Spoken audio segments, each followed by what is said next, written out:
Welcome to Bharti stock show. आज के हमारे गेस्ट हैं हरीश वाशने सर।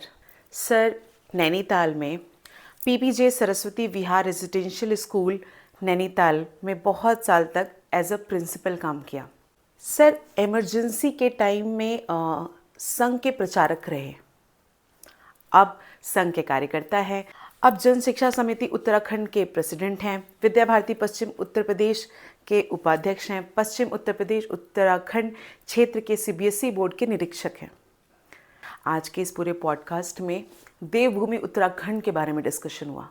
तो देवभूमि डिस्कशन हुआ कि देवभूमि क्यों कही जाती है, और उत्तराखंड जो पहले उत्तराखंड नहीं था वो उत्तराखंड कैसे बना, क्रिएशन ऑफ उत्तराखंड, कितने लोगों की जानें गई उत्तराखंड बनने में, ये सारे टॉपिक हमने कवर किए हैं। कुमायूं, गढ़वाल, इन सारे विषयों में हमने डिटेल चर्चा की है। तो मैं उम्मीद करती हूँ कि आज ये पॉडकास्ट आप पूरा देखेंगे। बहुत इंटरेस्टिंग पॉडकास्ट है। तो चलिए फिर ये टाइम वेस्ट ना करते हुए आपका ये पूरा पॉडकास्ट हम देखते हैं। और पॉडकास्ट स्टार्ट करने से पहले please don't forget to subscribe Bharti stock show and guys please show your love, your support. Thank you so much and let's start.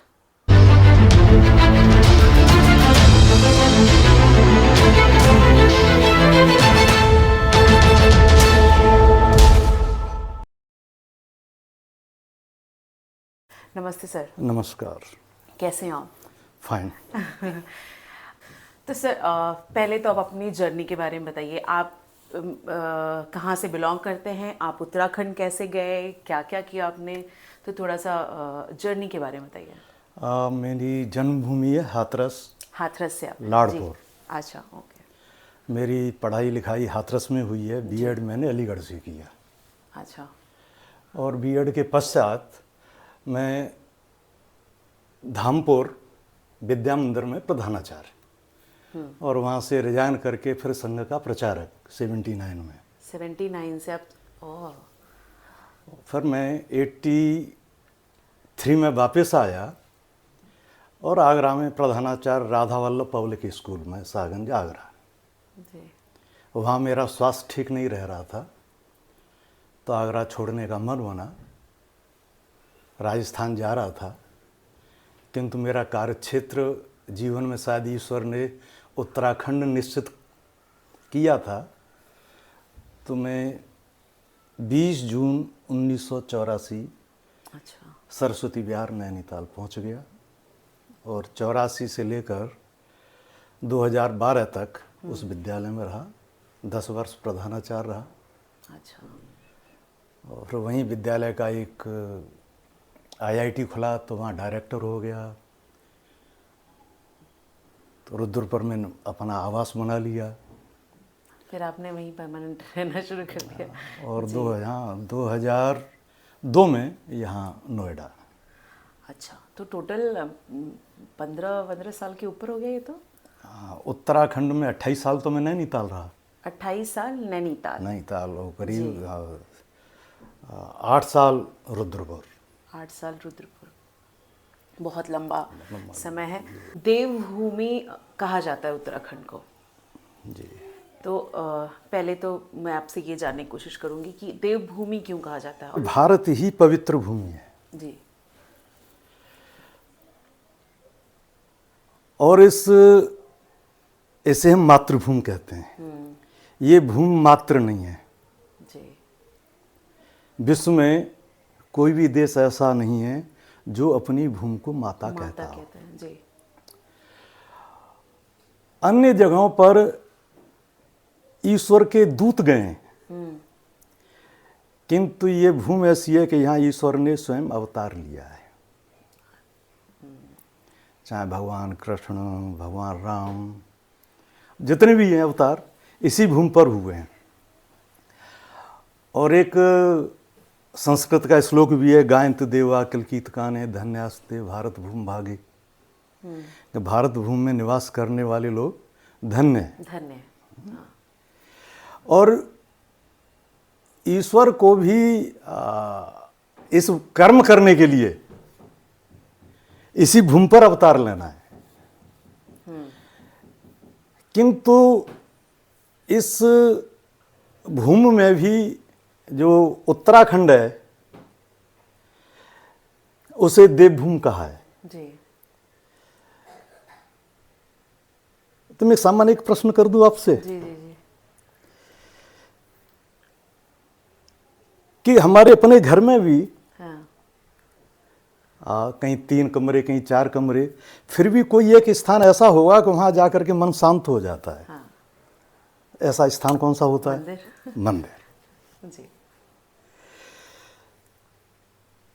तो एक तो दूसरा प्रश्न मेरा, जी। आप ध्यान लगाना कहाँ पसंद करेंगे? मंदिर और जहाँ पे शांति हो। जहाँ शांति हो। जी। तो स्वाभाविक बात है कि जहाँ शोर शराबा देखो, नहीं हो। जी हाँ। जहाँ मच्छर मक्खी ऐसे कीट पतंगे देखो, वहाँ ध्यान नहीं लगाया जा सकता। नहीं, बिल्कुल नहीं। तो अपने जो आजकल तो वातानुकूलित कमरा कर लीजिए, एसी लगा लीजिए, हाँ हाँ हाँ हाँ। जी जी। तो कहीं भी ऐसा वातावरण क्रिएटिव किया जा सकता है। बिल्कुल बिल्कुल बिल्कुल। किंतु जब ये भौतिक साधन नहीं थे, बिजली नहीं थी, तब अपने जितने भी संत महापुरुष थे वो ध्यान लगाने के लिए कहाँ जाते थे? पहाड़ में। पहाड़ पर। जी ध्यान एकाग्रता को भंग करने के लिए मक्खी मच्छर नहीं। जी। तो जब हम मंदिर में जाते हैं तो एकदम शांत हो जाते हैं, गुरुद्वारे जाते हैं एकदम शांत हो जाते जी। हैं। तो कारण क्या है कि वहाँ पर सुबह से शाम तक साधना और ये सब काम होते हैं, तो वहाँ का वातावरण रिचार्ज हो जाता है। मानती हूँ मैं इस बात को। जी। और ये अब तो इसे सिद्ध कर दिया गया है। जी। जापान में एक गिलास में पानी लिया साइंटिस्ट ने, जी। और गिलास को अपने सामने रखकर और जितने अपशब्द बोल सकते थे उतने अपशब्द बोले, और उस पानी को, गिलास को जो है डीप फ्रिज में रख दिया। ठीक है। फ्रिज के अंदर। तो स्वाभाविक बात है पानी जम जाएगा। जी। आइस। और फिर उसे दूसरे दिन माइक्रोस्कोप से देखा तो उसके मॉलिक्यूल्स थे पानी के, सब अस्त व्यस्त थे। फिर दूसरा गिलास पानी का लिया और उसे सामने रखकर बहुत अच्छे मधुर शब्द प्यार से वार्ता की, उससे अच्छी अच्छी बातें बोली, और फिर उस पानी के गिलास को फ्रिज में रख दिया। पानी जो है वो भी आइस में कन्वर्ट हुआ। जी। और फिर उसे माइक्रोस्कोप से देखा तो उसके सारे मॉलिक्यूल्स थे वो सब व्यवस्थित थे। अपनी जगह पे। तो एक पानी के ऊपर जब इतना इफेक्ट हो सकता है। सर कहते भी हैं कि पानी का अपना मेमोरी होता है। जी। तो स्वाभाविक बात है कि जहाँ साधना होती है तो वहाँ का सारा वातावरण, एटमॉस्फेयर रिचार्ज हो जाता है। तो अधिकांश अभी समय महाकुंभ चल रहा है। हाँ। और कुंभ में ऐसे साधु संत आते हैं जो कभी नहीं दिखते। कभी नहीं दिखे। जी सर। और जैसे अभी माघ पूर्णिमा के स्नान हुआ तो वो अधिकांश चले गए। और कहाँ चले गए पता नहीं। और वो अपने आप ही वापस भी आते हैं जब भी। और फिर अब कुंभ आता है अपने आप वापस आ जाते हैं। जी जी जी। तो ये लोग हिमालय की जो कंदरा हैं वहाँ जाके साधना करते हैं। जी। और जो गंगोत्री से ऊपर जो तपोवन है वहाँ तो आज भी ऐसे हजारों साधु संत हैं जहाँ खाने की कोई सुविधा नहीं है, केवल अपने कंद मूल फल पर या ऐसी जड़ी बूटियों को खा करके अपना निर्वाह करते हैं। तो एक तो ऐसे ऋषि मुनियों की रहते वहाँ पे। जी। हाँ तपस्थली है। फिर हम एक तरफ से देखें तो राजा भगीरथ ने तपस्या कहाँ की? गंगोत्री। गंगोत्री में। अच्छा। जी। वहाँ राजा भगीरथ की स्टैचू आज भी लगी हुई है, जिस स्थान पर उन्होंने बैठ के साधना की थी। और गंगा जी का अवतरण भूमि पर हुआ, गोमुख से निकल के। जी। तो गंगोत्री है वहाँ पर। यमुना जी का उद्गम स्थल भी वहीं पर है। यमुना जी तो जहाँ पर 2 नदियाँ मिलती हैं उस स्थान को प्रयाग बोलते हैं। जी। तो शिव जटाओं से जब गंगा आगे बढ़ी तो वो कई धाराओं में विभक्त हो गई। जी। तो भागीरथी, अलकनंदा, मंदाकिनी, नंदाकिनी, भीलगंगा, धौली गंगा, ये धाराएं अलग अलग भागों में जी। बहने लगीं। और उनमें से जहाँ दो धाराएं मिली वो स्थान प्रयाग बना, जैसे रुद्रप्रयाग में भागीरथी और अलकनंदा मिलती हैं, दोनों का मिलन होता है। जी, तो ऐसी अलग अलग स्थानों पर जो है वो स्थान प्रयाग हो गया। प्रयाग कहलाया। फिर हरिद्वार, तो हरिद्वार के पास में ही दक्ष प्रजापति, जी, जहाँ भगवान शंकर की ससुराल, अच्छा, जी, तो वो स्थान भी वही है। वहीं पर है। फिर हमारे देश में शक्तिपीठ है, तो शक्तिपीठों में पूर्णागिर, अब ये होली से मेला चालू हो जाएगा पूर्णागिर का, अच्छा, और नवरात्रि में तो जैसे यहाँ वैष्णो देवी का चलता है जी, तो हमारे ऐसे पूर्णागिर का मेला चलता है। तो ऐसी मान्यता है कि वहाँ देवी की नाभि वो गिरी थी। उस स्थान पर गिरी थी, अच्छा, क्योंकि जिन जिन स्थानों पर, फिर जो है नैना देवी का मंदिर, नैना देवी, जी जी जी तो एक हिमाचल में नैना देवी, जी एक है नैनीताल में नैना देवी। जी, फिर जरा हेमकुंड साहब, तो जब हम बद्रीनाथ जाएंगे तो बद्रीनाथ से पहले ही एक रास्ता अलग कटता है जिस पर फूलों की घाटी और हेमकुंड साहब, तो ये भी सबसे अधिक हाइट पर स्थापित गुरुद्वारा है। तो एक तरीके से हम ये कहें कि देवभूमि कहना एकदम बिल्कुल, वो कण कण स्थान एकदम उसका जो वही कण कण चीज है कि हैं? उस हर जगह ही हर जगह। ऐसी ऐसी चीजें हैं वहाँ पे कि वो देवभूमि ही कही जानी चाहिए। और उत्तराखंड कैसे बना, इसकी क्या हिस्ट्री रही? आप वहाँ थे, आपने कुछ देखा अपने आंखों के सामने, कैसे क्या हुआ, एक बार हिस्ट्री बताइए, और क्या ज़रूरत पड़ गई? तो 1994 में जी, छात्र आंदोलन आरंभ हुआ, रीज़न? ओबीसी अच्छा, आरक्षण आरक्षण के लिए, जी, आरक्षण जी, जी, विरोधी आंदोलन। किंतु ये उत्तराखंड जो है ये नया नाम नहीं है। 1938 में ये मांग पहले उठ चुकी थी, 1938 में। 38 जी, और शिव प्रसाद डबराल, उन्होंने कुमायूं पर एक बुक लिखी, जी, और डबराल इतने योग्य व्यक्ति थे वहाँ के, तो उन्हें जो है उत्तराखंड का विश्वकोश अच्छा, उन्हें माना जाता था। अब विचार है तो विचार कभी समाप्त नहीं होता है। नहीं, जी, तो ये जो छात्र आंदोलन था इसका सरकार ने दमन किया, वही आंदोलन जो है उत्तराखंड आंदोलन में कन्वर्ट हुआ। उस टाइम सरकार किन की थी? मुलायम सिंह की यूपी में सरकार थी, यूपी में मुलायम सिंह, जी, सरकार थी। तो 1994 में लखनऊ में, दिल्ली में प्रदर्शन के लिए जी, उत्तराखंड से लोग आ रहे थे, और वो लोग दिल्ली तक नहीं पहुंचे,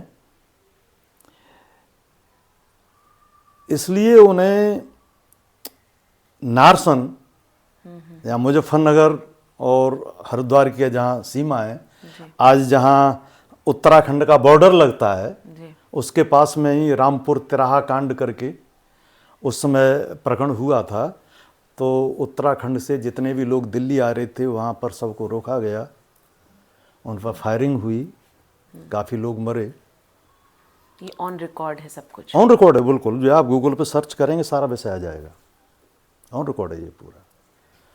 और उसके बाद में फिर जब ये समाचार जो है, ये घटना 2 अक्टूबर की है, जी, प्रातः भोर की है ये, जी, और जब ये समाचार चारों ओर फैला तो फिर वो आंदोलन बहुत उग्र हो गया, जी, जगह जगह धरने प्रदर्शन ये सारे आरंभ हुए पूरे उत्तराखंड में, जी, और स्कूल बंद कर दिए गए। जी, मुझे याद है कि हमारे स्कूल में आवासीय विद्यालय था, रेजिडेंशियल था, तो बच्चे कहीं जा नहीं सकते थे, जी,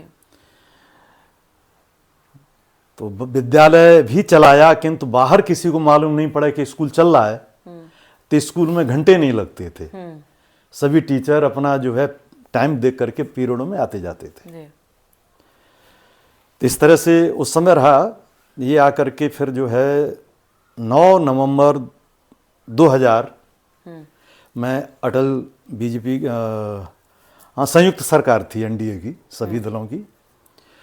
और अटल जी ने उस समय 3 राज्य बनाए थे, छत्तीसगढ़, झारखंड और उत्तराखंड। उत्तराखंड 27वां राज्य है। वर्तमान में तो 28 राज्य हैं, उत्तराखंड उस समय 27वां राज्य नया घोषित हुआ। तो इस तरह से उत्तराखंड जो है। आपका सर उस आंदोलन में आरएसएस का क्या रोल रहा? आरएसएस का तो सीधे नहीं कहना चाहिए, किंतु ये आंदोलन जब उग्र रूप पर आया तो ये हमारी दृष्टि से जी वो गलत लोगों के हाथ में चला गया। जी। और गलत लोग इसलिए, जिसे हम आज की दृष्टि में ये कहें कि वो अराष्ट्रीय जो विचारधारा, जब आंदोलन में ये नारा लग जाए कि बीजिंग पास दिल्ली दूर। बीजिंग पास दिल्ली दूर। हाँ। ओह, अच्छा।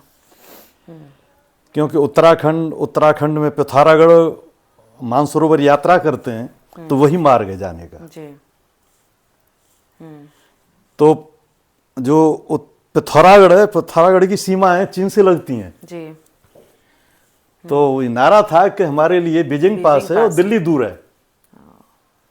तब फिर ये आवश्यकता अनुभव हुई कि इस आंदोलन उत्तराखंड बनना चाहिए, केंद्र आंदोलन जिन हाथों में जा रहा है ये ठीक नहीं है। तब फिर प्रयास किया कि इस आंदोलन की दिशा डाइवर्ट हो। तो इसमें अवश्य जो हैं अपने संघ के बड़े अधिकारी रहे, बड़े त्यागी थे। अपने संघ के उत्तराखंड के संघ चालक भी रहे, नित्यानंद जी। अच्छा। डॉक्टर नित्यानंद करके आप गूगल पे सर्च करेंगे तो उनका पूरा आ जाएगा विषय। अच्छा। उनके जीवन का कृतित्व क्या किया और क्या भूमिका उनकी रही। तो उन्होंने फिर गाइड किया कि नहीं, इस आंदोलन की दिशा गलत हो रही है, इसे सही दिशा में आना चाहिए। तब प्रयास किया। तो अभी जैसे आपने बताया कि कुछ लोग जा रहे थे दिल्ली, ये सब इतने पे ही निपट गया कि और घटनाएं घटी उत्तराखंड क्रिएशन के लिए? 2 अक्टूबर के बाद में फिर 1 सितंबर 1994, अक्टूबर के तुरंत 1 महीना बाद जी ये जो है खटीमा कांड हुआ। खटीमा कांड, ठीक है। तो वहाँ पुरानी तहसील में सभा हो रही थी, बड़ी सभा थी, और उसमें पूर्व सैनिक ज़्यादा थे। पूर्व सैनिक जो रिटायर्ड सैनिक है। उत्तराखंड तो हर घर में रिटायर्ड सैनिक है। जी। तो पूर्व सैनिक और काफ़ी लोग थे। तो जैसे जलियांवाला कांड हुआ 1919 में, सेम उसी प्रकार से उस सभा पर फायरिंग कर दी गई। एक राज्य बनाने के लिए, सेपरेट करने के लिए। हाँ, उसे विरोध, मतलब ये राज्य नहीं बने, मुलायम सिंह सरकार थी, उस सभा पे फायरिंग करा दी। तो उसमें काफ़ी लोग मरे। अच्छा। तो काफ़ी लोगों ने अपनी जानें दी है। हाँ, काफ़ी जान दी, काफ़ी संघर्ष हुआ है बनने के लिए। तो जो है। ठीक है सर, 2 चीज़ और है, मैदान और पहाड़। ये वर्ड जब मैं अभी उत्तराखंड के बारे में पढ़ रही थी तो बहुत बार ये मैंने देखा, मैदान और पहाड़ की भी अपनी एक अलग जंग है। ये क्या है?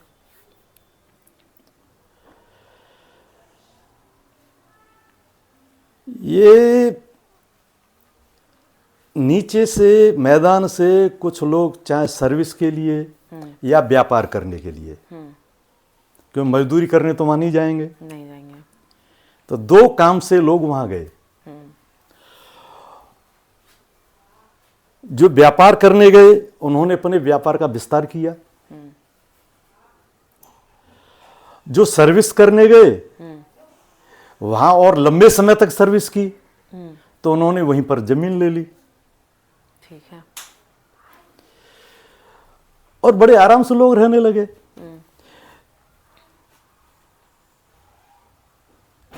मेरा ये मानना है कि पहाड़ मैदान का तो नहीं, किंतु मेरा ये आकलन है कि मैदान से नहीं, मैदान के लोग वहां जाके रहे और वो जिस स्तर से गए थे वहां से उन्होंने अपने को और डेवलप किया। जो मैदान से पहाड़ पर गए तो पहाड़ को डेवलप किया। वहां हमारा छोटा बिजनेस था तो हमने अपना बड़ा बिजनेस कर लिया वहां। ठीक है। जो सर्विस करने गए थे वहीं पर उन्होंने मकान बनाए, वहां रहने लग गए। तो उन्हें लगता था कि पहले आए थे तो ऐसे थे, अब ऐसे हैं, तो शायद उनकी संपन्नता से वैमनस्य है। अच्छा।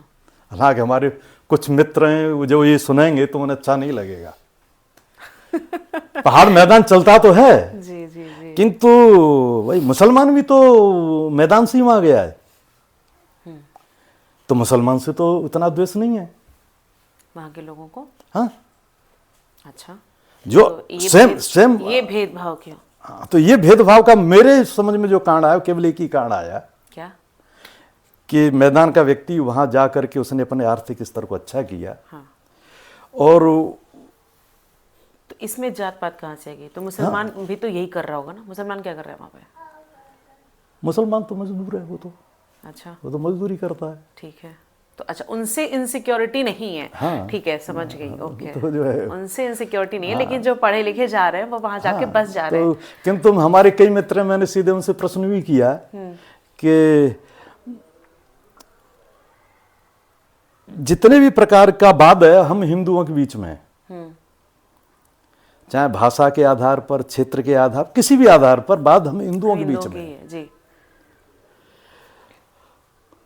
जब हम एक ही भगवान की पूजा करते हैं, वो भी भारत माता को माता मानते हैं, हम भी भारत को भारत माता मानते हैं, और सुहाग बात है कि जब हमारी माँ एक है तो जितने भी स्त्री पुरुष हैं सब भाई बहन हैं। बिल्कुल। तो ये भेद कैसा? और जो दूसरे धर्म का मानने वाला है वो भारत को अपनी माता नहीं मानता है, देवताओं को अपना देवता नहीं मानता है, और वो वहां जाके रहता है, उसको कोई विरोध नहीं। तो ऐसा क्यों? तो मेरे समझ में तीन कारण आया। क्योंकि सामान्य बात है, किसी की प्रगति को देख करके दूसरा व्यक्ति ईर्ष्या करता ही है। अब उनको भी तो होगा कि यहाँ आपका वो जगह है, वहीं रही, यहाँ क्यों आ रहे हैं? वो उनका भी अपना एक छोटा सा जगह है। ये विषय अलग हो जाएगा कि फिर उन्हें इधर नहीं आना चाहिए, वो ठीक नहीं है विषय। ये बात भी सही। वो विषय ठीक नहीं है। नहीं, और नहीं, ये बात आप हाँ, वो विषय ठीक नहीं है। और अब तो आज स्थिति ऐसी है कि उत्तराखंड राज्य बना है, तो पॉपुलेशन में उत्तराखंड राज्य की आबादी आज भी 1 करोड़ नहीं है। आज की तारीख में भी 1 करोड़ नहीं है जी, जहां तक मेरी जानकारी है। और उनमें 2 जिलों की आबादी सबसे ज्यादा है। अच्छा। यदि रुद्रपुर और हरिद्वार 2 जिले माइनस कर दें तो फिर और कम हो गया। तो शेष 11 जिलों की आबादी तो बहुत कम है। तो मैक्सिमम आबादी मैदान में, और उत्तराखंड की सारी इंडस्ट्री मैदान में होगी जी। सारी शुगर मिल है, सारे जितने भी हैं, सारे उनके जो इंडस्ट्रियल एरिया हैं वो मैदान पे है। तो वो मैदान में एक सेलाकुई जो है, जो देहरादून का, उसे माइनस कर दें तो हरिद्वार, काशीपुर, ऊधम सिंह, ये पंतनगर, सितारगंज, और एक नया जो है किच्छा में जो है नया इंडस्ट्रियल एरिया बनना है, तो ये तो सब मैदान में है। तो उत्तराखंड की संपन्नता के लिए बहुत जरूरी है ये चीज। राजस्व कहाँ से आएगा? सही बात है। राज्य में हाँ, जब डेवलपमेंट ही नहीं होगा, वहाँ पे इंडस्ट्री नहीं आएंगी, तो आपको काम कैसे मिलेगा? तो राजस्व भी तो बिल्कुल उस दृष्टि सही से बात मैदान की जरूरत है। तो ये क्या मतलब उन्होंने सोच बना रखी है कि हम मतलब ये कंटिन्यू रखेंगे, या फिर वो सोच नहीं रहे डेवलपमेंट के ऐसा है कि मैं इस विषय को दूसरी तरह से लेता हूं कि कई बार कुछ नैरेटिव बन जाते हैं, और जो नैरेटिव बन जाते हैं तो चाहते न चाहते वो बात हमारे मुंह से निकलती रहती है, किंतु वैसा हम चाहते नहीं है। जैसे हमारे कई मित्र हैं ऐसे पहाड़ के, तो मैंने उनसे पूछा कि पहाड़ मैदान क्यों, क्या कारण है? तो एक ही उत्तर मिला मुझे कि भाई साहब ऐसा चला आ रहा है, ऐसा चला आ रहा है। कोई वो उत्तर नहीं दे सके। बस। हाँ, अच्छा ठीक है, कोई ये उत्तर, हाँ, लेगेसी है, हम कंटिन्यू करेंगे। बस वो इतना ऐसे चला आ रहा है, हमारे पिताजी ने ऐसे बोला, बाबा ने ऐसे बोला, ऐसे पहले से चला आ रहा है, इसलिए ऐसा। वैसे नहीं है ऐसा, किंतु वो बता ना, जैसे नैरेटिव बन जाता है ना, जी कोई चीज स्वभाव में आ जाती है तो हम उसे बोलते रहते हैं, करेंगे उसके विपरीत उसके। ठीक है, लेकिन एक चीज़, जैसे हम लोग नोएडा में रह रहे हैं, एनसीआर में इतना पॉपुलेशन है,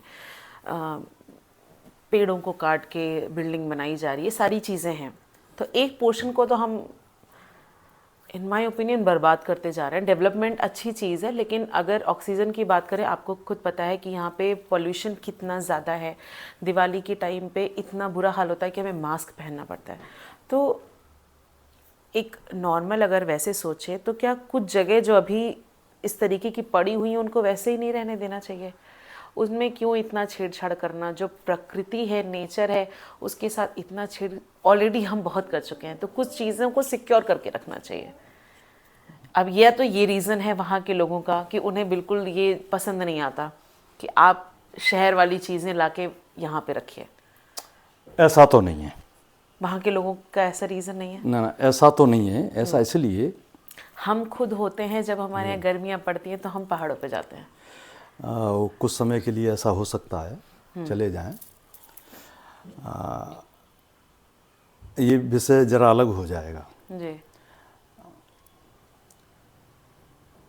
या तो हम प्राकृतिक अवस्था में ही रहें, ठीक है।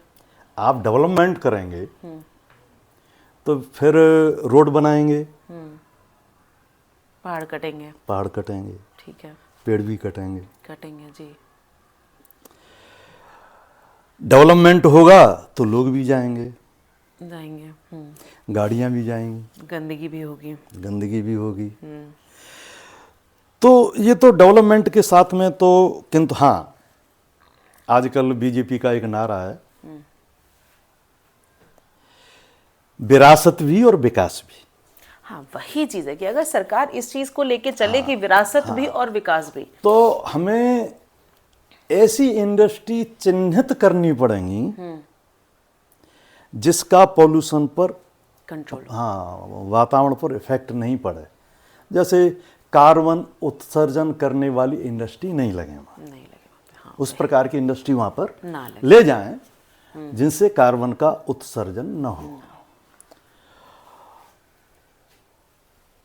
दूसरा जो है, जैसे हिंदी में सतत पोषणीय विकास, सतत पोषणीय विकास, अंग्रेजी में क्या शब्द हो सकता है मेरे ध्यान में नहीं आ रहा है। तो आप ये टर्म समझा दीजिए। हाँ, जी।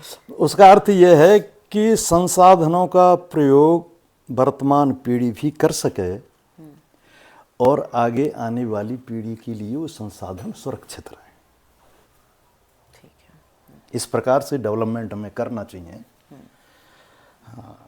कि हमारी संसाधन आगे आने वाली पीढ़ी के लिए भी सुरक्षित रहे।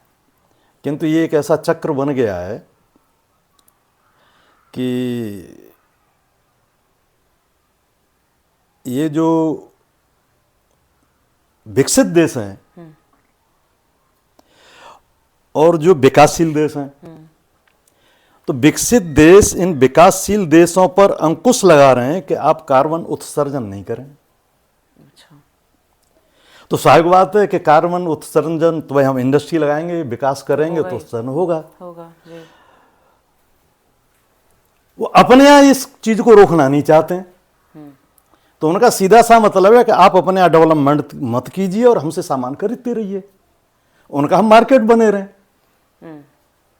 बहुत सीधा सा है। इसलिए हमारी सरकार इन बातों पर तैयार नहीं हुई। भाई या तो आप अपने आप इसे रोकिए, आपने सबसे ज्यादा कार्बन उत्सर्जन कर लिया और हमारे उत्तराखंड ने तो ये सरकार के सामने डिमांड रखी है कि हम जो है सर्वाधिक ऑक्सीजन दे रहे हैं, तो इसकी रॉयल्टी तो हमें मिलनी चाहिए। ठीक बात है। केंद्र सरकार से डिमांड की है, ठीक बात है। हाँ, तो जो राज्य हैं या जो देश हैं, तो जो कार्बन उत्सर्जन नहीं कर रहे हैं, सर्वाधिक ऑक्सीजन दे रहे हैं, तो उन्हें उसकी रॉयल्टी मिलनी चाहिए। मिलनी चाहिए। हाँ, तो ये जो है ये तो हर देश का अपना ये है कि हमारा मार्केट चलता रहे, हमारा प्रोडक्शन बिकता रहे, और तो WTO की लड़ाई है सारा। ठीक है। तो सर उत्तराखंड में दो नाम, कुमायूं और गढ़वाल, जी, ये बहुत चर्चित नाम हैं, दो जाति हैं, समुदाय हैं, क्या है इनकी हिस्ट्री? और इसी के साथ एक क्वेश्चन और है, इनमें इतनी दुश्मनी क्यों है? उत्तराखंड में दो रीजन है, एक कुमायूं एक गढ़वाल। जी।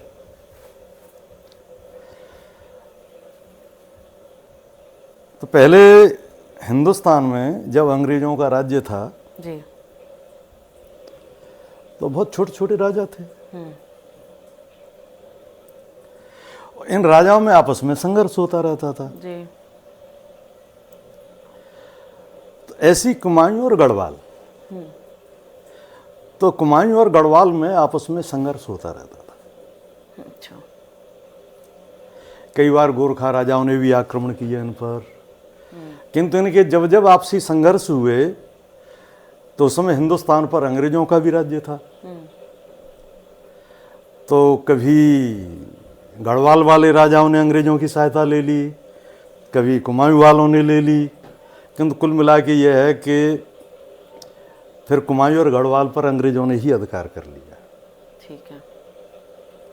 किंतु कुमायूं और गढ़वाल के राजाओं में आपस में युद्ध होते रहे, और उसमें कई बार कुमायूं के राजा युद्ध जीत गए। युद्ध जीत गए तो उस समय ऐसे तो कोई आकाशवाणी या टेलीविज़न ऐसे संसाधन नहीं थे कि जीतने का समाचार दे दें।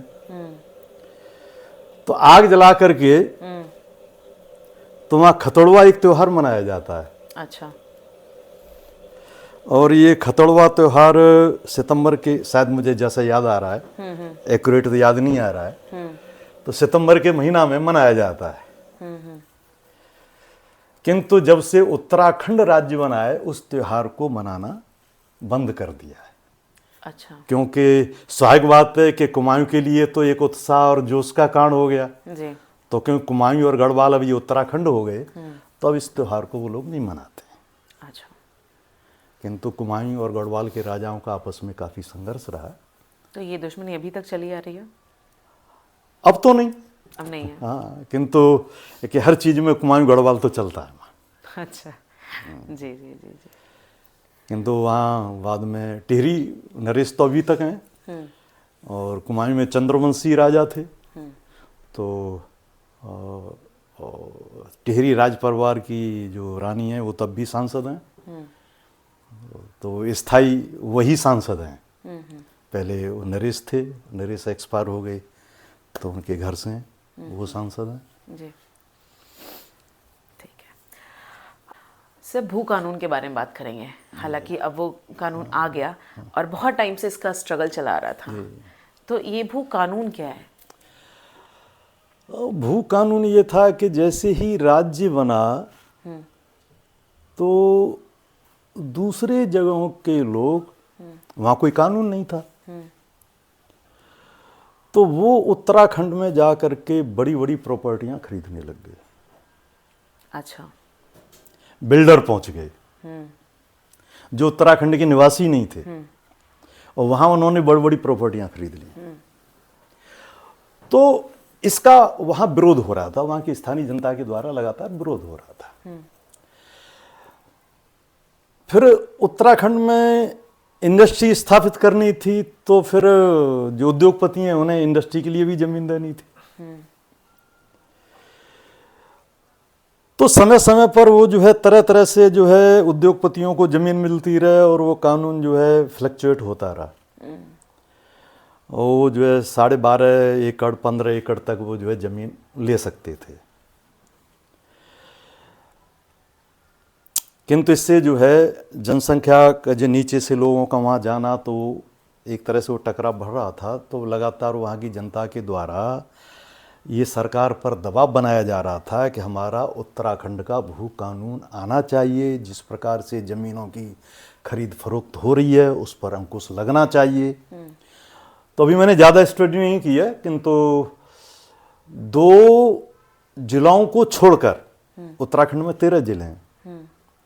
तो एक कुमायूं का, एक गढ़वाल का, यानी ऊधम सिंह नगर जिला और हरिद्वार जिला, इन 2 जिलों को छोड़ करके शेष 11 जिलों में कोई भी जमीन नहीं खरीद सकता है। केवल आप एक 200 गज तक, 200-250 गज तक एक मकान के लिए आवश्यक जगह होती है, उतनी ही जगह खरीद सकते हैं। अधिक जमीन खरीदने के लिए सरकार से परमिशन लेनी होगी। बिना पहले हम डायरेक्ट किसान जमीन बेच दे रहे थे। और 2 जिले इसलिए छोड़ दिए कि सारी इंडस्ट्री ये मैदान की है, इन्हीं 2 जिलों में लगनी है और इंडस्ट्री के लिए बड़ी ज़मीन चाहिए, किंतु वो ज़मीन भी बिना सरकार के परमिशन के वो नहीं खरीदी जा सकती है। ठीक है। तो ये अभी जो है परसों ये कानून आया है। ठीक है। तो बहुत लंबे समय से ये कानून की मांग थी और ये लगभग हिमाचल के पैटर्न पर कानून है। ओके। अब सर, पहाड़ों की लाइफ बहुत टफ होती है, कठिन है, क्योंकि वही बात है, डेवलपमेंट नहीं है। एक छोटी सी चीज़ को भी लेके अगर कुछ चाहिए तो यहाँ से डिस्टेंस बहुत हो जाता है सारी चीज़ें। तो क्या लोग वहाँ पे जो पहाड़ के लोग हैं, पहाड़ी लोग नीचे आना प्रेफर करते हैं? उनका थॉट प्रोसेस क्या है? ना करते तो हैं, उसके कई कारण हैं। एक तो जिस प्रकार से ग्लोबल वार्मिंग हो रही है, उससे उत्तराखंड में जो पहले बरसात होती थी, मैं 84 में उत्तराखंड में गया, तो कोई महीना ऐसा नहीं होता था जिसमें बरसात नहीं होती थी। 12 महीने बारिश होती थी, हर महीना बारिश होती थी। तो वहाँ जो खेती थी तो लोग आराम से खेती कर लेते थे। अब तो माँ बरसात के अलावा से समय पर बरसात ही नहीं हो रही है और खेती के लिए पानी चाहिए। मैदान में तो इजीली अवेलेबल है, इजीली भाई आप बोरिंग कर लीजिए, आप नहरें हैं। हाँ। किंतु वहाँ तो केवल एक वर्षा के पानी के अलावा कोई साधन नहीं है। और थोड़ी बहुत सिंचाई की व्यवस्था है, ऐसा नहीं सिंचाई नहीं है, किंतु वहाँ तो जैसे हम मैदान में नहर बोलते हैं, तो वहाँ नहर हमारी नाली जैसी छोटी छोटी नहरें होती हैं वो जो है। तो एक तो ये कारण है कि उनका जो है, जो लोग वहाँ रहते थे उनके लिए कोई काम नहीं बचा और खेती भी वो करने की स्थिति में नहीं है। खेती भी केवल बरसात के दिनों में धान थोड़ा हो जाता है। तो एक तो ये कारण है। दूसरा पलायन का सबसे बड़ा कारण है कि जितने कारण आज गांव की जनता शहरों की ओर भाग रही है, वही रीजन भाई शहरों पर लोड क्यों पड़ रहा है, वो सारे कारण वहां पर हैं। चिकित्सा की सुविधा नहीं, कोई व्यक्ति बीमार हो जाए तो पहले तो पहाड़ से रोड तक लाइए, तो वहां गांवों में पालकियां होती हैं। अब पालकी को भी भाई पहाड़ से लाएंगे, बीमार व्यक्ति चल नहीं सकता है तो पालकी में बैठेगा। और पालकी जैसे कभी आप वैष्णो देवी या केदारनाथ वगैरह गए हो, देखे हैं मैंने जी। तो वैसे ही बिल्कुल, तो उस पालकी को ढोने वाली व्यक्ति चाहिए, 4 लोग चाहिए मुझे, और फिर रोड पर ला करके फिर साधन पकड़िए फिर जाइए। तो चिकित्सा, शिक्षा, आपको हायर क्लास के लिए पढ़ने आना है तो फिर मैदान में आना है। इंटर कॉलेज वगैरह तो डिग्री कॉलेज अब हो गए हैं, जैसे पिथौरागढ़ में, अल्मोड़ा में, जो बड़े शहर हैं वहाँ तो हो गए, किंतु बड़े शहर भी तो बहुत दूर हैं, बहुत दूर है। एक आध 2 इंजीनियरिंग कॉलेज भी हो गए, अब तो खैर कई हो गए। तो इस कारण से जो है शिक्षा, इन सब चीज़ों को लेके कम्युनिकेशन, तो इस कारण नीचे से हम जो लोग है। कहते हैं। कब और किसने लूटी उत्तराखंड की जमीनें, ये एक क्वेश्चन है मेरा। कब तो ये तो उत्तराखंड बनने के बाद ही ज़्यादा हुआ है। उत्तराखंड बनने के बाद ज़्यादा हुआ है। हालांकि पहले हमारे जो फिल्म स्टार हैं तो इन्होंने खरीदी, हाँ, तो इनकी बड़ी बड़ी कोठियाँ हैं, रामगढ़ वगैरह चले जाइए आप, अमिताभ बच्चन और सारे सबकी कोठियाँ हैं वहाँ पे। तो जो है, किंतु ये उत्तराखंड बनने के बाद में ज़्यादा हुआ है ऐसा। बाहर के लोगों ने, हाँ, उत्तराखंड बनने के बाद ज़्यादा लोग उधर गए हैं।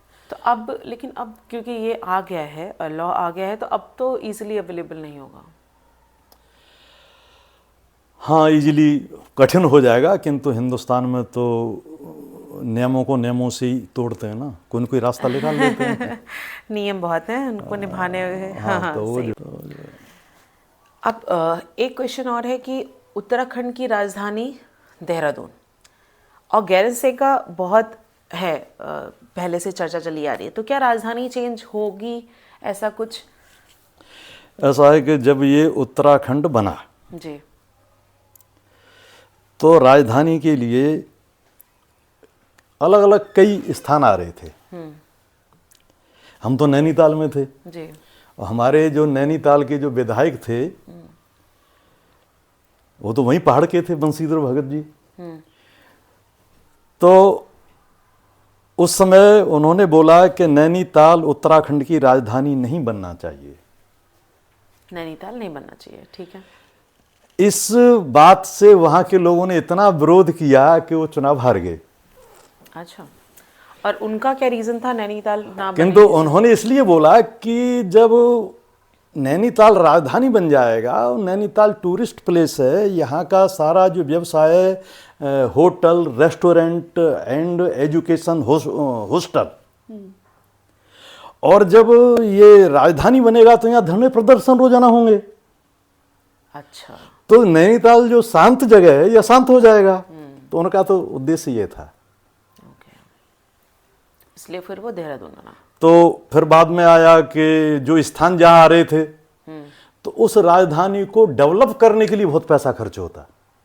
जो स्थान जो आ रहे थे, तो उसी में उत्तराखंड जब बना, और जो उत्तराखंड क्रांति दल था, उन्होंने आंदोलन में ही डिक्लेयर कर दिया था कि उत्तराखंड की राजधानी, पहाड़ राज्य है तो पहाड़ ही उत्तराखंड की राजधानी होनी चाहिए। हाँ। और उन्होंने कहा कि ये जो गैरसैंण है ये सेंटर प्लेस है उत्तराखंड का, कुमाऊं गढ़वाल दोनों का। ओके। इसलिए ये जो है गैरसैंण जो है उत्तराखंड की राजधानी बननी चाहिए। किंतु वहां कुछ नहीं। अब विधायकों का आवास है, सचिवालय है, ऑफिस है, सारी चीज डेवलप करेंगे तो वहां बहुत पैसा खर्च होगा। तो इस स्थिति में केवल दो ही स्थान थे इनके पास में, कि या तो नैनीताल, क्योंकि नैनीताल जब ब्रिटिश काल में अंग्रेजों का यहाँ शासन था तो उत्तर प्रदेश की ग्रीष्मकालीन राजधानी नैनीताल था। उत्तर प्रदेश की ग्रीष्मकालीन, जैसे कश्मीर में श्रीनगर और जम्मू ऐसे ही है ना जी। तो ऐसे ही उत्तर प्रदेश में लखनऊ और ग्रीष्म काल में सचिवालय शिफ्ट हो जाता था नैनीताल। अच्छा। जो पुराना सचिवालय वही आज हाई कोर्ट है नैनीताल का, उत्तराखंड का हाई कोर्ट है वो, वही पुराना ही सचिवालय। अच्छा। तो ये कि भाई यहाँ थोड़ा बहुत स्ट्रक्चर है, देहरादून है स्ट्रक्चर है, या थोड़ा हम डेवलप करेंगे हो जाएगा थोड़े डेवलपमेंट में। तो इसलिए वो जो है फिर देहरादून उत्तराखंड की राजधानी, क्योंकि जो राजधानी बननी चाहिए तो कम्युनिकेशन, लोगों का आसानी से आना जाना, एयर मार्ग, स्थल मार्ग, रेल मार्ग, सभी से कनेक्ट राजधानी होनी चाहिए। और गैरसैंण में तो कुछ नहीं हुआ। कुछ नहीं हुआ, तो अब कोई चांसेस तो है नहीं वहाँ बनने के? चांस तो नहीं, किंतु ये भावनात्मक मुद्दा है, और इसलिए ये वही मैं पूछ रहा साल में 1-2 विधानसभा के सत्र वहाँ होते हैं। अभी भी जनता की भावना को जो है, मतलब किंतु मुझे ऐसा नहीं लगता है कि बहुत बड़ा डेवलपमेंट करके और वहाँ नई राजधानी शिफ्ट होगी, मुझे नहीं लगता है। क्योंकि जहाँ राजधानी हो वहाँ आना जाना सुगम होना चाहिए। वहाँ के लोकल मतलब वहाँ गैरसैंण को लेके बहुत इमोशनल है, ऐसा कुछ? जी, वो भावनात्मक मुद्दा ज़्यादा है। अच्छा, तो अब बात करते हैं उत्तराखंड में एम्प्लॉयमेंट रेट क्या है अभी? अब तो डेवलपमेंट हो रहा है वहाँ पे, अब क्या मतलब वहाँ की क्या व्यवस्था है, क्या चांसेस हैं, क्या रेट चल रहा है? रोजगार की स्थिति तो अभी अच्छी नहीं है, और उसका मुख्य कारण यही है कि उत्तराखंड में इंडस्ट्री अभी ऊपर नहीं है, मैदान में है इंडस्ट्री। मैदान में ही है। और पलायन के जितने कारण आज गांव से शहर की ओर जनसंख्या आ रही है वो सारे कारण वहाँ पर हैं। हाँ, और ये बहुत बड़ी समस्या है पलायन का। हाँ, तो पलायन किंतु गांव से शहर की ओर पलायन वो एक अलग फैक्टर है और शहरों पर एक अतिरिक्त लोड बढ़ रहा है। शहरों में जनसाधन होते हुए भी वो जनसाधन कम पड़ रहे हैं। किंतु उत्तराखंड का पलायन चिंता का कारण इसलिए कि वो सीमांत राज्य है और सीमांत राज्य जब निर्जन हो जाएगा तो वहाँ पर जो राष्ट्रीय गतिविधियां आसानी से की जा सकती हैं। इसलिए पहाड़ का पलायन जो है वो चिंता का विषय है। तो लोग वहाँ से पलायन नहीं करें तो उसके लिए सरकार को कोई नीति बनानी पड़ेगी। हालांकि सरकार कोशिश कर रही है, होम स्टे और डिफरेंट प्रकार की ऐसी स्कीम ला रही है कि वहाँ के लोगों को वहीं पर रोजगार सृजन हो सके। ठीक है। किंतु सुरक्षा की दृष्टि से सीमांत क्षेत्र से पलायन वो अच्छा नहीं है। रोजगार के लिए सामान्य बात है, सभी लोग एक स्थान से दूसरे स्थान जाते हैं, पढ़ने के लिए भी जाते हैं एक स्थान से दूसरे स्थान, किंतु स्थायी रूप से स्थान परिवर्तित करना ये ठीक नहीं है। किंतु आज स्थिति ये हो गई है कि वहाँ गांव के गांव खाली हो गए हैं। विद्या भारती के जो स्कूल चलते हैं वो कहते हैं कि भाई साहब वहाँ जब जनता ही नहीं है तो बच्चे कहाँ से आए। हाँ, ठीक बात। किंतु आश्चर्य यह है कि उसके साथ में वहाँ दूसरी समस्याएं खड़ी हो रही हैं। अब जैसे जहाँ मुस्लिम पॉपुलेशन नहीं है, मुस्लिम जनता नहीं है, वहाँ मदरसे और ये सब खुलते जा रहे हैं। सारा जो सीमांत क्षेत्र है, जो बॉर्डर है हमारा, ये पहाड़ों की बात कर रहे हैं। हाँ, ये पहाड़ की बात कर रहे हैं हम। अच्छा, वहाँ मदरसे खुल रहे हैं। हाँ, मदरसे खुल रहे हैं, वहाँ मस्जिदें बन रही हैं। क्यों वहाँ पे तो मतलब कारण क्या है, ये बहुत बड़ा एक पूरा व्यवस्था है कि हिंदुस्तान में घुसपैठ की समस्या बढ़ रही है। आज अमेरिका तो जो है डिपोर्ट कर रहा है, किंतु हम इस स्थिति में ही नहीं है। हमारे यहाँ ये काम करते हैं तो विरोध होता है। तो ये लोग जो है चाहे रोहिंग्या हैं या बांग्लादेश से इंडिया में प्रवेश करते हैं तो इन्हें कुछ समय रुकने के लिए कोई स्थान चाहिए। अच्छा, तो ये वो प्लेस बना रखा है लोगों ने। हाँ, तो ये जैसे अपने सीमांत प्लेस पे आते हैं, वहां रुकते हैं, तो उन्हें जितने आवश्यक कागज होते हैं वहां बन जाते हैं इनके। फिर इन्हें आगे कहीं स्थान बताया जाता है, वहां जाइए वहां जाइए, तो वहां वो आराम से रह सकें उन मदरसाओं में और उनमें ये व्यवस्था रहती है उनकी घुसपैठियों की। उसमें तो पूरा सारा जो है। और इस पे सरकार कुछ नहीं करती। सरकार अपने हिसाब से, क्योंकि लोकतांत्रिक देश है और नागरिक कहीं भी जा सकता है। तो बाहर का नागरिक अगर यहाँ आ किंतु रहा है, विदेशी घुसपैठियों के लिए अब सरकार, अब जैसे जगह जगह जो है सारे उनके कागज चेक किए जा रहे हैं। अभी दिल्ली में ही अभियान चला है, गुजरात में चलाया है। अब जो उन्होंने कागजों के आधार पर माना, किसी ने अपना आधार और ये सारा सब कुछ दिखाया, किंतु उसका वेरिफिकेशन उस प्लेस पे हम करेंगे जहां से वो आए। अब यदि वो वेरिफिकेशन वहां मिल जाता है तब तो अपने देश का नागरिक है। यदि उसका वेरिफिकेशन वहां नहीं होता, इसका सीधा सा अर्थ क्या है, वो बाहर का है, बांग्लादेशी है। तो सरकार ये कोशिश कर रही है। तो आगे क्या होगा, कैसे होगा, किंतु उसमें पॉलिटिकल विषय है कि ये जो है केवल उत्पीड़न कर रहे हैं, ये कर रहे हैं, वो कर रहे हैं, सारी चीज़ें। तो ये जो है एक गंभीर समस्या है। तो और ये मैदान से भी मुस्लिम जाके वहां पे बस रहे हैं। कहाँ से? मैदान से मुस्लिम मैदान जाके? से भी जा रहे हैं, मैदान से भी जा रहे हैं। मैदान का मुस्लिम जो जा रहा है वो तो सीमांत जिलों पर है, सीमांत, हाँ, बॉर्डर एरिया में ज़्यादा है। ऊपर भी जा रहे हैं, किंतु इस समय उत्तराखंड में ऊधम सिंह नगर और हरिद्वार 2 जिले ऐसे हैं जहाँ मुस्लिम पॉपुलेशन 25 और 30% तक हो गई है। ओह गॉड। और ये क्यों, रीजन क्या हो रहा है इसका? अच्छा, एक बात बताइए, जी। हिंदुस्तान में जी। मजार रेलवे स्टेशन रेल पटरी के पास क्यों? हिंदुस्तान में मजार रेलवे जंक्शन के पूरब पश्चिम केबिन के पास ही क्यों? हिंदुस्तान में मजार नदी के पुल के पास ही क्यों? हिंदुस्तान की मजार कैंट एरिया में ही क्यों? हिंदुस्तान की मदरसे ये मस्जिद हैं और मजार शहर के जो एंट्री रोड हैं उन्हीं पर क्यों? अच्छा, सही बात है। ये बड़ा गंभीर प्रश्न है। और आश्चर्य होता है कि जहां ये लोग नहीं थे वहां भी इनकी मजार बन जा रही है। भाई मजार का तो अर्थ है कि वहां किसी व्यक्ति को दफनाया होगा। हाँ, सही बात है। किंतु जहां ये नहीं थे वहां भी मजार इनकी हो गई।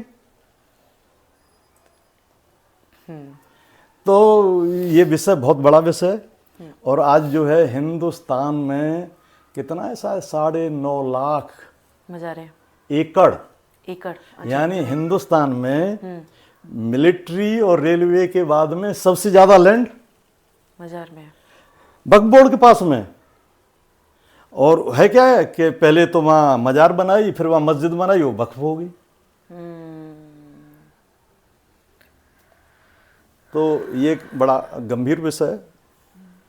तो नहीं, मेरा क्वेश्चन ये था कि तो वो जो है जी। वो ऐसा है कि हम इस रूम में नहीं लेते हैं। और समझ में मतलब नहीं आ रहा ये है कि रीजन ऐसा भी हो सकता है, आप ये कहना चाह रहे हैं कि ये भी रीजन है पलायन का, और जो आपने बताया कि 25 से 30% जनता मुस्लिम आबादी की हो गई है। आबादी है। अब देखो, मैं ऐसे तो नहीं कहूंगा अब या तो वहाँ कि के सारे लोग- मुसलमान अराष्ट्रीय हैं, ऐसा तो नहीं बोलूंगा। नहीं नहीं, ऐसा तो हाँ, नहीं है, हाँ, ऐसा नहीं क्योंकि है।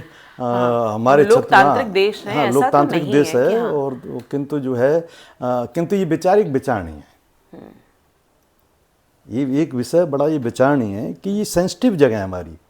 और हर जगह पे मजार जी। हाँ, और उन्हीं जगहों पर जो है ये चीज है, मजार मस्जिद। उन्हीं जगहों पर है। तो उत्तराखंड में जो बोर्डिंग स्कूल्स हैं वो बहुत अच्छे अच्छे हैं, बाहर से बच्चे आ रहे हैं पढ़ने के लिए, सारी चीज़ें हैं। तो अब क्वेश्चन मेरा ये है कि एजुकेशन सिस्टम वहाँ का बहुत अच्छा है, या क्या रीज़न है कि वहीं के स्कूल सबसे अच्छे हैं? नहीं, एक तो लिटरेसी की दृष्टि से उत्तराखंड अच्छा राज्य है, जहाँ लिटरेसी अच्छी है। ये रीज़न मतलब मैं बस जानना चाह रही और हूँ कि उसका एक तो जो रेजिडेंशियल स्कूल हैं, तो वो जो अप्रोच, जैसे रानीखेत तक इजीली अप्रोच है। तो रानीखेत है, नैनीताल है, नैनीताल में मैक्सिमम रेजिडेंशियल स्कूल हैं, शिमला है, देहरादून है, इजीली। जो बहुत रिमोट एरिया के जो स्थान हैं, तो वहाँ पास के जो बिल्कुल जो रेलवे स्टेशनों से 3-4 घंटे में आसानी से आया जा सकता गाड़ी से, तो वहाँ जो है और ये जो नैनीताल और देहरादून के जो रेजिडेंशियल स्कूल हैं, ये ब्रिटिश काल से ही हैं। अच्छा, अभी से नहीं है, अभी से नहीं, हाँ। ब्रिटिश काल से हैं। इनकी बिल्डिंग्स भी पुरानी हैं। जब सुभाष चंद्र बोस ने आज़ाद हिंद फौज के द्वारा बर्मा के रास्ते से हिंदुस्तान पर आक्रमण किया, ये बड़ा मज़ेदार विषय है कि एक हिंदुस्तान का क्रांतिकारी हिंदुस्तान पर ही आक्रमण करता है। तो उस समय बंगाल के रॉयल फैमिली के बच्चों को सुरक्षित रखने के लिए नैनीताल में 2 स्कूल खुले। अच्छा, ओके। वो उस समय नाम उनके कुछ और थे। तो उनमें से एक तो आज भी बिरला विद्या मंदिर के नाम से चलता है, पहले उसका कुछ और नाम था। और नाम था। और दूसरा स्कूल जो है ये नैनीताल में दुर्गापुर में था, ये लड़कियों का हॉस्टल था यहाँ। बाद में वो स्कूल बंद हुआ, हिंदुस्तान आज़ाद होने के बाद में वहाँ जिला परिषद का स्कूल रहा, और 82-83 में, 1983 में फिर वहाँ सरस्वती विहार नैनीताल रेजिडेंशियल स्कूल जहाँ मैं था वो चालू हुआ। अच्छा। तो कहानी क्या है कि क्लाइमेट की दृष्टि से बहुत अच्छा स्थान है, हेल्दी मौसम है यहाँ का। तो इस दृष्टि से जो है ये जो पास के रानी खेत और ये स्थान जो है अधिकांश जो है देहरादून, मंसूरी, यहाँ पे ये जो है वहाँ रेजिडेंशियल स्कूल पर्याप्त है, बहुत अधिक संख्या में स्कूल हैं। ठीक है। तो आप क्योंकि इस क्षेत्र के में इतना साल आपने दिया है, तो मोस्टली जो एजुकेशन, मतलब वहाँ पे जो लोग एजुकेटेड हैं उत्तराखंड के पहाड़ों के साइड के लोग, लोकल हैं या बाहर के लोग आते हैं? नहीं, पहाड़ के भी हैं, किंतु इन रेजिडेंशियल स्कूलों में तो जो है बाहर के ही ज़्यादा पढ़ रहे हैं, बाहर के पढ़ रहे हैं, बाहर के ज़्यादा पढ़ रहे हैं। और जो उत्तराखंड के हैं तो केंद्रीय ये नहीं सैनिक स्कूल, तो सैनिक स्कूल एट प्रेजेंट जो घोड़ाखाल, दूसरा कर्णप्रयाग में, तो वहाँ तो 70% जो है उत्तराखंड के लिए है। 70% उत्तराखंड हाँ, के। फिर उसमें भी फिर रिजर्वेशन है, मिलिट्री रिजर्वेशन, अदर्स रिजर्वेशन, तो अदर स्टेट को बहुत कम प्लेस है उसमें। सैनिक स्कूल में एडमिशन मिलना मुश्किल होता है। हाँ। जी जी जी जी। तो फिर जो है मिलिट्री स्कूल देहरादून, फिर नवोदय विद्यालय, फिर राजीव नवोदय, ये तो हर जिले में। हर जिले में जी। तो क्योंकि यहाँ पर जो है एक तरह से ये कहिए फ्री, और फिर रेजिडेंशियल CBSE के स्कूल हैं ये राजीव नवोदय और ये, तो उत्तराखंड वाले इन विद्यालयों में बहुत ज़्यादा है, तो उन्हीं के स्थानीय उन्हीं के लिए हैं। तो किंतु एक चीज़ जो मैं बिल्कुल बोलना चाहूँगा कि उत्तराखंड का व्यक्ति संघर्षशील व्यक्ति है, परिस्थितियों से जूझता है। और मैं इतना घूमा, अन मैदान में आप कहीं भी जाइए, हर तीर्थ स्थान पे भीख मांगने वाले मिल जाएंगे। ठीक बात है। किंतु उत्तराखंड आप गई होंगी, किसी भी तीर्थ स्थल पे भीख मांगने वाला नहीं मिलेगा। ये बात तो बिल्कुल, हाँ हाँ। आप बद्रीनाथ, केदारनाथ कहीं चले जाइए, वो मजदूरी कर लेगा, मेहनत कर लेगा, भीख नहीं मांगा। भीख ये नहीं बात तो सही है आपने बताई। तो जो है वो परिस्थितियों से जूझता है, संघर्ष करता है, ये बड़ी स्वाभिमानी है वहाँ का व्यक्ति। स्वाभिमानी है। ठीक है। अब उत्तराखंड का जो यूथ है, हमने बहुत सुना है, मैं भी अभी पढ़ रही थी तो देखा कि उत्तराखंड का यूथ या तो बहुत टैलेंटेड है, या तो फिर वो किसी गलत रास्ते पे है, ड्रग्स है, अल्कोहल है, ये सारी चीज़ों में वो घुस जाता है। या तो फिर वही, या तो टैलेंटेड है, आर्मी में चला गया, या फिर डिफेंस में चला गया, या फिर बहुत टैलेंटेड है। हमने ऐसे बहुत इंडस्ट्री में देखा है कि कोई एक्टर है, कोई डांसर है, कोई सिंगर है, बहुत टैलेंटेड लोग भी हैं वहाँ पे, और इन सब चीज़ों में भी काफ़ी देखा गया है यूथ को। रीज़न क्या है सर? इसे दूसरी दृष्टि से देखिए जी। उत्तराखंड का इतना नाम नहीं होता है, वो तो उत्तराखंड बदनाम ज़्यादा हो गया है। पंजाब में ड्रग्स क्यों? हाँ, पंजाब में भी है। हाँ, ये बात तो सही है, पंजाब में भी टैलेंट बहुत है। हाँ, ठीक है। तो आप इस दृष्टि से देखिए कि हिंदुस्तान की जो कास्ट हैं जिन्हें संघर्ष के लिए जाना जाता है,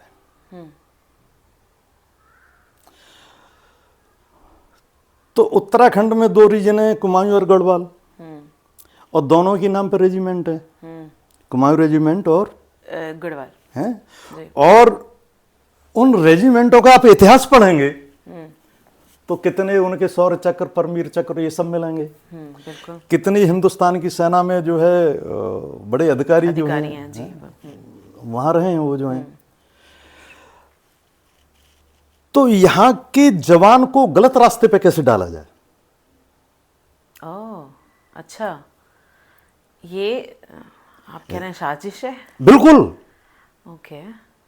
इसे हम इस तरह से ले रहे हैं, किंतु इस ढंग से सोचिए ना कि यही ड्रग के रास्ते पे क्यों जा रहे हैं, पंजाबी ड्रग के रास्ते पे क्यों? तो सरदार भी इस देश के लिए कितना बलिदान किया उन्होंने। कोर्स, कौन नहीं जानता है जी। तो ये पूरा षड्यंत्र है एक। ये मेरे लिए नया है काफ़ी। बिल्कुल, ये बड़ा स्टडी का विषय है, इसमें गहराई से जाने का विषय है ओह अच्छा। कि भाई आज हिंदुस्तान को हम युवा देश कहते हैं,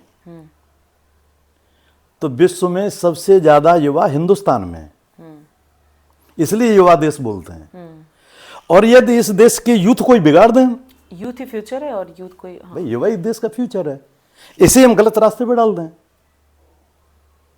ये देश में बहुत बड़ा षड्यंत्र है। और ये बाहर से ही सप्लाई होता है। ये बिल्कुल बाहर से सप्लाई होता है।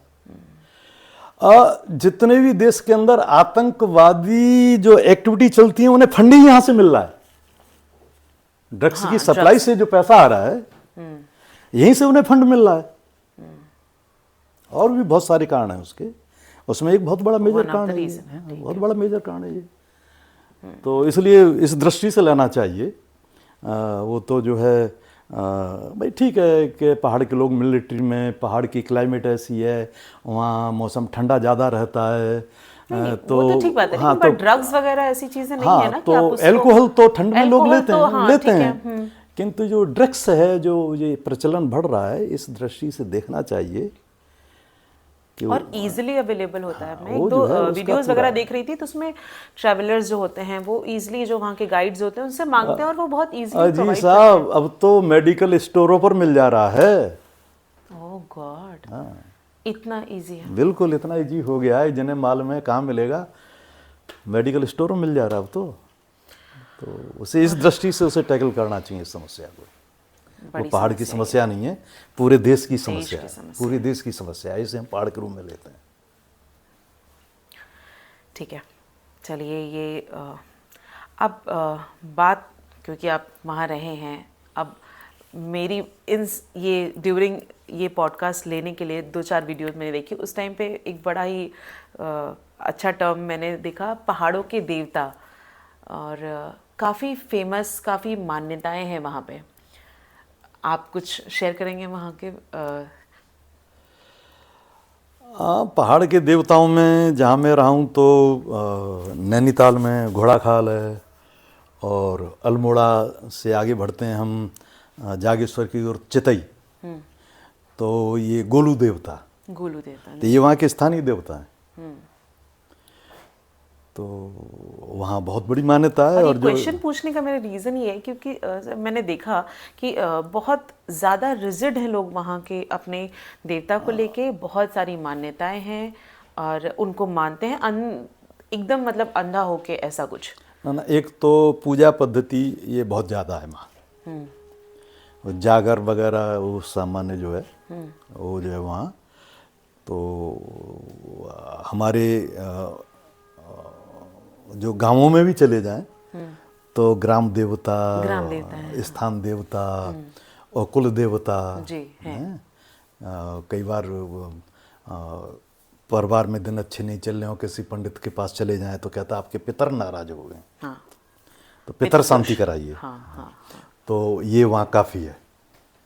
हाँ, ये वहाँ काफ़ी है, वहाँ के देवता, वहाँ के भूत, ये सब तो सुना वो है जो मैंने। है, किंतु जैसे जैसे लिटरेसी बढ़ती जा रही है तो वो चीज़ें कम होती जा रही है। किंतु गोलू देवता एक विशेष रूप से वहाँ के न्याय के देवता हैं, न्याय के देवता, और जो है लोग वहाँ अर्जियाँ लगाते हैं लिखित, सरकार से प्रयास करने के बाद भी काम नहीं हुआ, माना ट्रांसफ़र है, कोर्ट केस है, बहुत सारी ऐसी चीज़ें हैं, और वो नहीं हो रहा है, हम परेशान हो गए, तो अंत में फिर जा कर के वहाँ अर्जी लगाते हैं और फिर बोल के आते हैं कि हमारा ये काम हो जाएगा तो हम घंटा चढ़ाएंगे। अच्छा, तो शायद इतने घंटे और किसी स्थान पर नहीं मिलेंगे जितने वहाँ पर आपको घंटे मिलेंगे गोलू देवता में। और फिर जो है जब घंटे बहुत ज़्यादा हो जाते हैं और वहाँ स्थान नहीं रहता है तो छोटे छोटे घंटाओं को गला करके बड़े घंटे बना दिए गए हैं। अब इतने घंटे चढ़ रहे हैं, इसका मतलब वो मान्यता पूरी भी होती है। हाँ बिल्कुल, मतलब तो यही है, बिल्कुल मान्यता पूरी होती है। तो जीवन देवता है। कुछ आप इतने साल वहाँ रहे हैं, कुछ कोई एक्सपीरियंस? नहीं, जाना तो मेरा भी हुआ है उन स्थानों पर। आपने कुछ मांगा, पूरा हुआ आपका? नहीं, ऐसा तो नहीं, बस आपके कोई इतने दोस्त हैं, कभी किसी ने? हाँ, किंतु जो है अब कहते हैं कि हुआ, हालांकि 1 घंटा तो हमने भी चढ़ाया वहाँ। हाँ तो मतलब कुछ तो पूरा 1 घंटा तो हमने भी चढ़ाया वहाँ, तो किंतु जो है चलिए ठीक है, फिर इसी नोट पे ये पॉडकास्ट समाप्त करते हैं। आई होप आपको अच्छा लगा होगा हमारे साथ। नमस्कार जो है। हाँ, तो कैसा लगा आपको ये पॉडकास्ट? जैसा भी लगा हो, अच्छा लगा हो या कुछ और चेंजेस लाने की ज़रूरत है, देन प्लीज़ आपके जो कमेंट्स हैं, जो भी सजेशंस हैं, वो प्लीज़ कमेंट बॉक्स में शेयर करें।